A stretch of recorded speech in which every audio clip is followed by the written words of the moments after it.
welcome the opportunity to debate this topic. I've been calling for this debate for some months, and I thank the 156,000 electors who've voted for us to have this debate today. And the pandemic treaty must be viewed in coordination with the changes, the proposed amendments to the international health regulations. As George Santanea said, that those who fail to learn the lessons of history are doomed to repeat them. And I do have some severe worries that the lessons of the last pandemic have not been learnt by the WHO themselves. And we are in danger of giving them more powers to enable them to overreach themselves and repeat those same catastrophic mistakes again. I would like to start by talking about the WHO itself. As my honourable friend for Don Valley pointed out, it was founded in 1948, a specialised agency of the United Nations responsible for international public health. It consists of 192 member states, basically the whole of the UN membership, excluding Liechtenstein and the Holy See.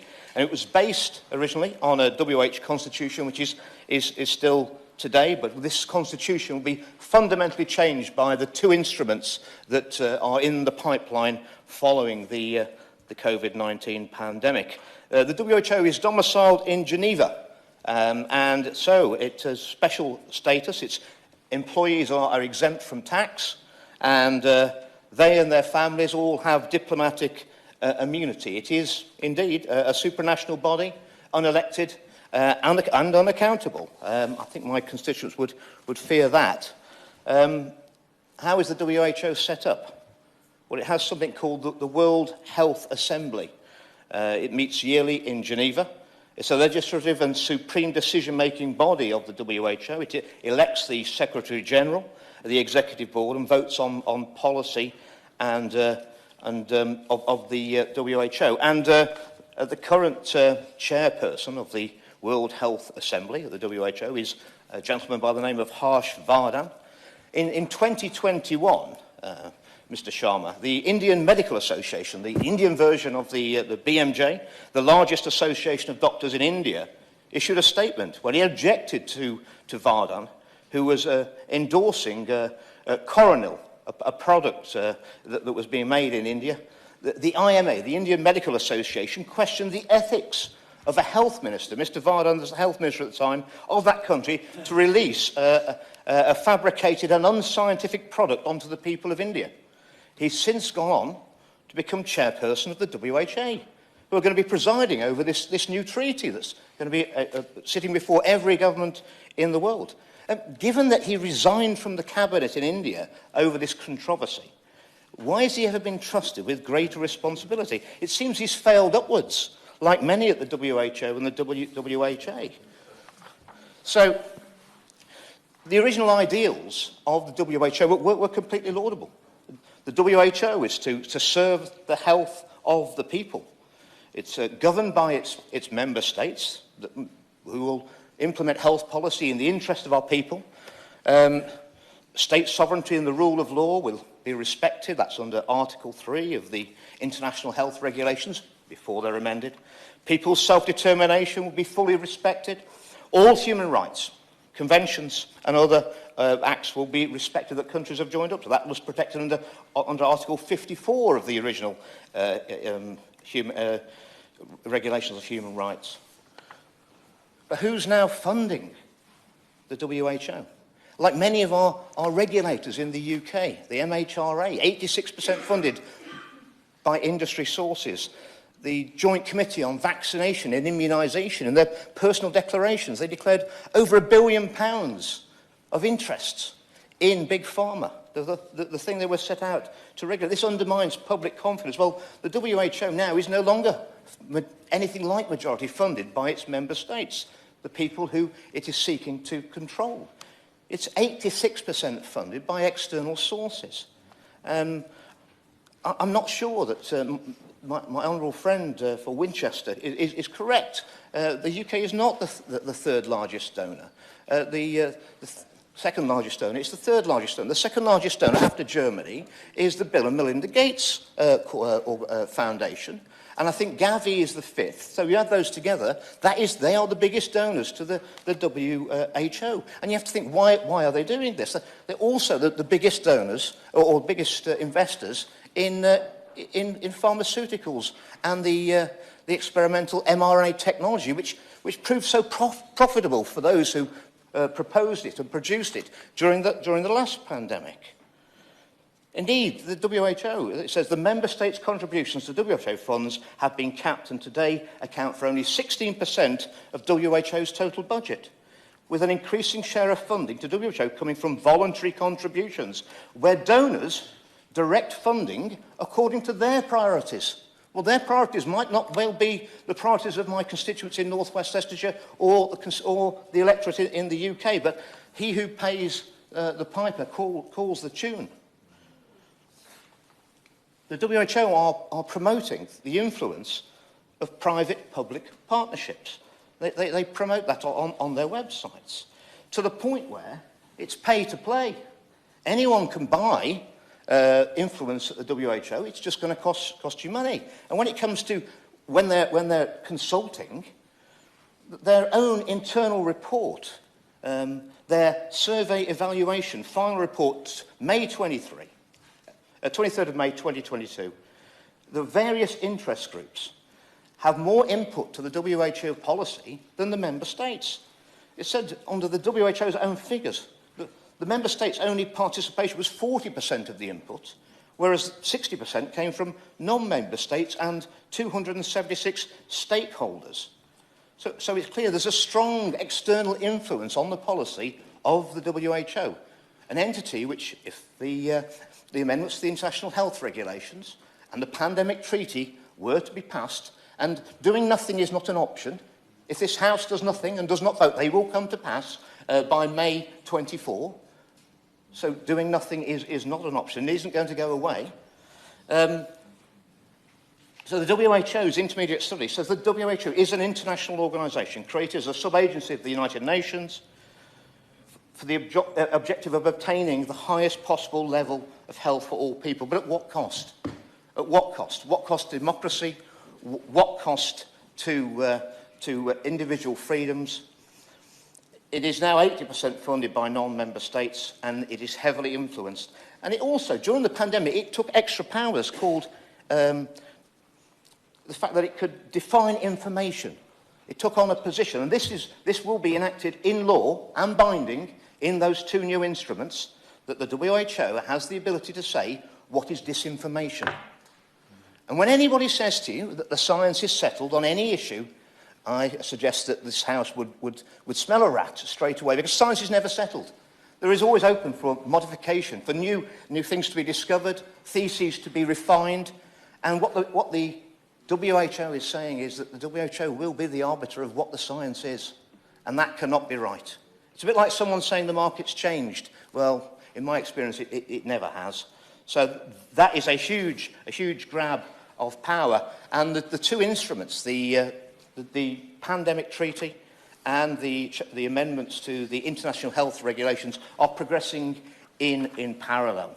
And for those who, I just really worry whether colleagues in this have actually read the treaty, because clearly, when you take out the words "not binding" as an amendment, it then becomes binding. These are binding treaties. If we do nothing, these treaties are binding. They're legally binding across all the nations. They're bringing in an idea called One Health. And this then extends the ability of the Director General of the WHO to call a public health emergency of international concern, which incidentally is abbreviated to FAKE. FAKE. So, and it says that he can bring it in on the suspicion, the risk of an international incident. It doesn't even have to be about a pathogen that's affecting humans. It can affect animals. He's taking the powers because of the environment, or an increase in the levels of CO2. I suggest that honourable and right honourable members read the treaty. It is a massive extension of powers, and at the drop of a hat, one man, Mr. Tedros, can call for massive powers to the WHO, And not only will he call when he takes the powers, he will decide when the pandemic or the emergency is over, and when he'll possibly give us the powers back to this House, where elected representatives are supposed to be representing the interests of our constituents. Well, that will all be suspended. And I would, while we're talking about Mr. Tedros, I mean, I would just remind the House that this gentleman who will be deciding the fate of the world, it'll be within his gift to call these emergencies.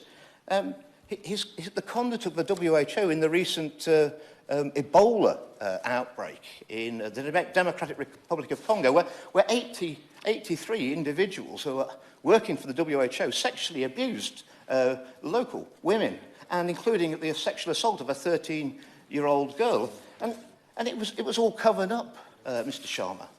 And in a leaked document from the WHO, which would have been in front of Mr. Tedros's committee, a confidential UN report submitted to the WHO last month concluded that the manager's handling of the case didn't violate WHO sexual exploitation policies because the woman concerned was not a beneficiary of WHO aid since she didn't receive any humanitarian support. That is completely unacceptable. If that's the rules of an organisation, they'll be deciding whether my constituents are locked down for 6 months, 3 months, and whether they can go and see their granny. I don't think it's acceptable. Also, these new treaties, they compress the time for governments of mandatory reporting lines of 72 hours from when a risk to public health has to be reported to the WHO, and he'll make a decision. This is far too little time for any research, any meaningful research to be done as to what the real risk is, and it will lead to lots of potential for false alarms and unnecessary disruption. These are huge powers that these two instruments would seek to take away from this Parliament and every other Parliament around the world. And they need to be considered very, very strongly. Sticking your head in the sand isn't going to do. It won't do for my constituents. You know, if we learn anything from the vote we had in 2016, is that people in this country, they do not want to be ruled by unelected, unaccountable bureaucrats. And there's no one more unaccountable and unelected of people in the WHO who don't pay tax, and they and their families have immunity from prosecution because they've got diplomatic immunity. They're also under the huge financial interests of whoever wishes to fund them. So many experts are now saying that these two instruments would fundamentally reset the relationship between citizens and sovereign states, not in this country, but also around the whole world. Unelected, unaccountable, top-down, supranational body, the WHO. What these treaties will do will empower that Director General to impose sweeping, legally binding, they are legally binding directions on member states. They'll be forced, they have the power then to force companies in this country or any other country to manufacture certain medical treatments and to export them to other countries and be told to do it. It'll have the power to shut down any business in this country, regardless of what the local people think or even this Parliament thinks. It takes away all the protections that being in a democracy offers. It actually takes away Article 3 in the original Constitution, which is the respect of human right and dignity. That goes and is replaced by a bland statement saying that there will be equity. And equity means whatever it means. It means that everyone's going to be treated equally. It also means that one solution to any international problem around the world. And that leads to an all-or-nothing situation, Mr. Sharma, where if the WHO got it right, and if we want to go in, if I have the time, I'll go into everything they got wrong in the last pandemic. If they get it right, okay, maybe okay. But if they get it wrong, that's the whole of humanity has got it wrong. There's no competition, and if there was only one car manufacturer, only one solution, I'm not sure it would be the best car that we could ever have. I think competition between nations for solutions is a good thing. I have grave concerns over these two instruments. And we have grave concerns. I have grave concerns to consider who's actually running and controlling the WHO organisation. It'd be foolish not to see that big pharmaceutical giants with their lobbying power, they have huge influence over the direction of the WHO. And like many multinational corporations, their size and scale supersedes even national governments. With over 80% of the WHO three-year budget now specified funding, and they have the ability to direct policy.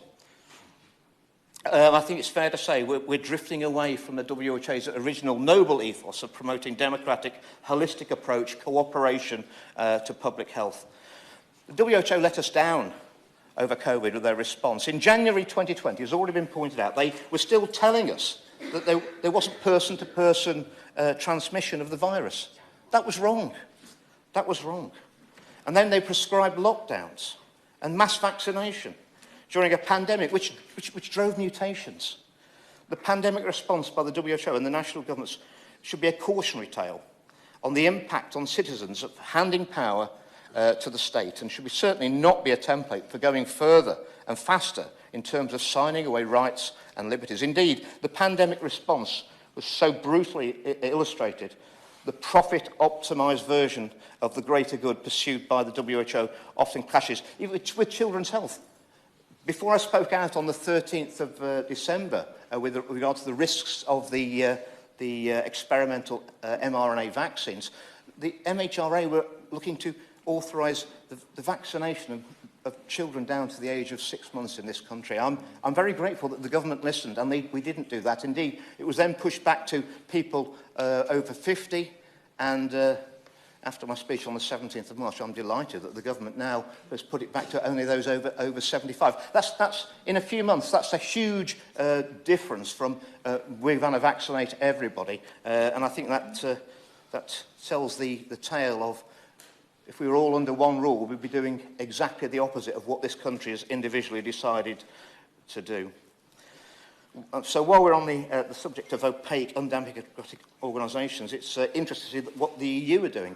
Well, the EU are actually going to, they think that we need to strengthen all this, and they're going to set up, not only with will the WHO be allowed to have a department of misinformation, they'll be the arbiters of whatever the truth is during an emergency. The EU are going to take over exactly the same policy, and they're going to have their own as well.